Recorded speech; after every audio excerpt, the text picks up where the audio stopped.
Waalaikumsalam warahmatullahi wabarakatuh. A'udzu billahi minasy syaithanir rajim. Bismillahirrahmanirrahim. Awalan hamdan wa syukran billahi ta'ala alladzi qad a'tana rahmatan wa hidayatan hatta najtami'a fi hadzal makan al-mubarak. Wa thaniyan hayya bina an nusalliya ala sayyidina wa maulana Muhammad. Allahumma salli wa sallim wa barik alaihi. Dewan Hakim yang bijaksana, hadirin wal hadirah rahimakumullah. Indonesia merupakan salah satu negara bagian Asia Tenggara yang terkenal dengan multikulturalismenya. Sekitar 300 juta jiwa Penduduk Indonesia terdiri dari banyak suku bangsa, itulah Indonesia. Namun hadirin, keanekaragaman yang dimiliki Indonesia senantiasa berkesinambungan dengan berbagai macam problematika. Di antaranya Runtuhnya akhlak dan moral para pemuda, melemahnya sikap jujur dan amanah dalam sistem pemerintah, hingga konflik sosial yang berkepanjangan. kondisi seperti inilah yang mengakibatkan suatu bangsa mengalami kemunduran dan ketidakmampuan dalam mengaktualisasikan berbagai potensi yang dimilikinya untuk mencapai Persatuan, keharmonisan, dan kemajuan. oleh karena itu hadirin, dalam kesempatan yang insya Allah barokah ini, perkenankanlah kami menguraikan syarhil Quran yang berjudul Keberagaman yang menjadi kekuatan dalam berbangsa dan bernegara, dengan rujukan Al-Quran Surah Al-Hujurat ayat 13. Bismillahirrahmanirrahim.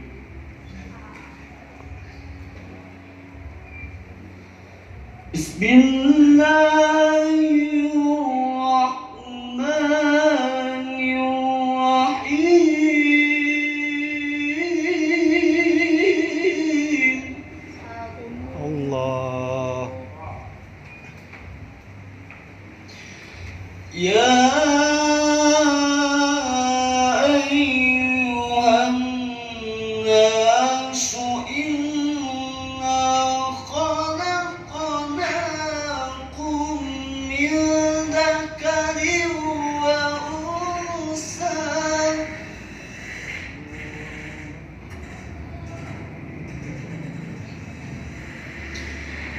wa ja'alnakum syu'uban wa qabaila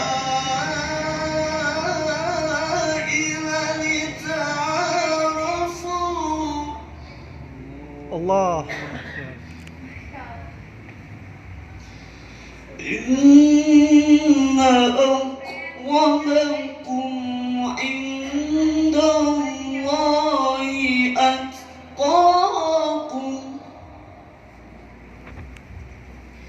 Inna Allaha alimun khabir.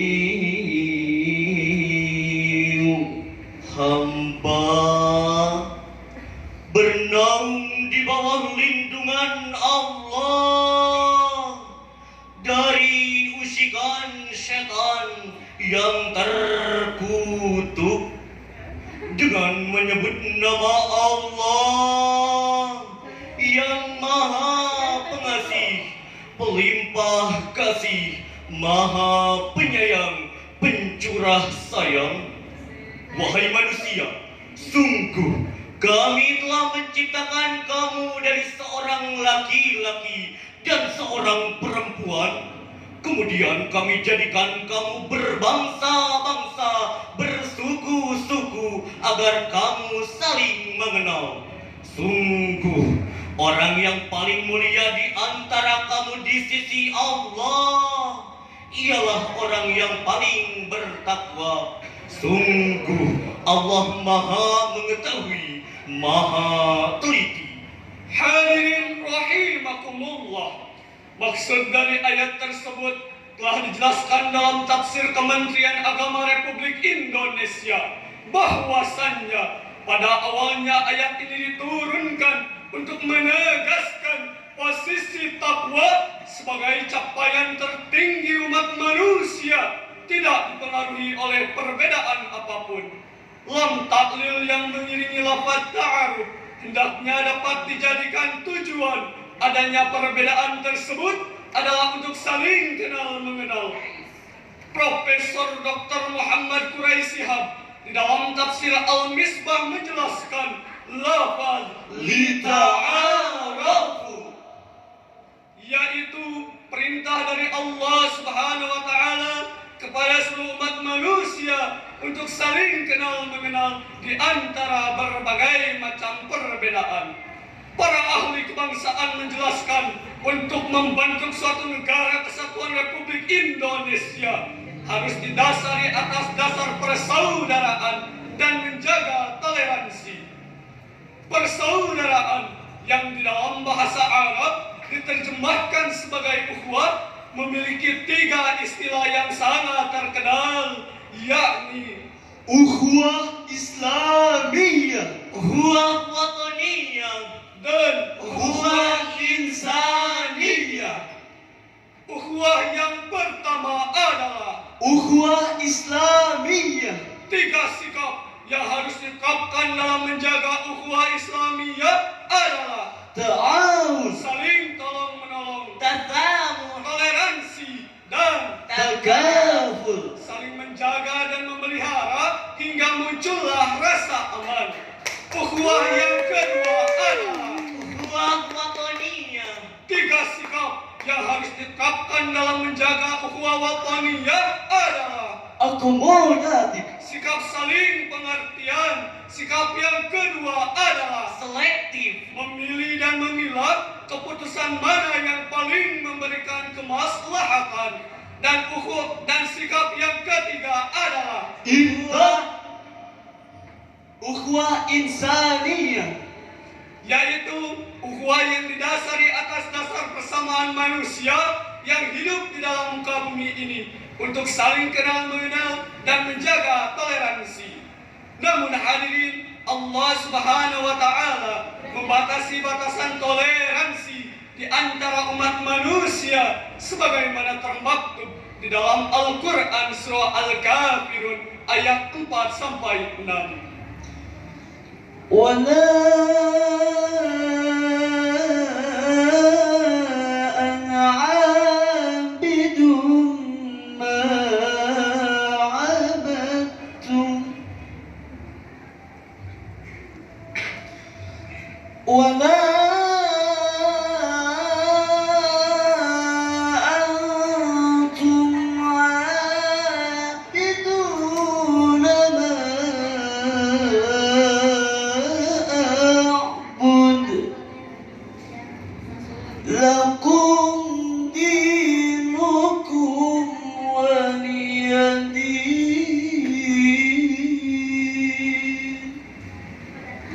Sadaqallahul Azim.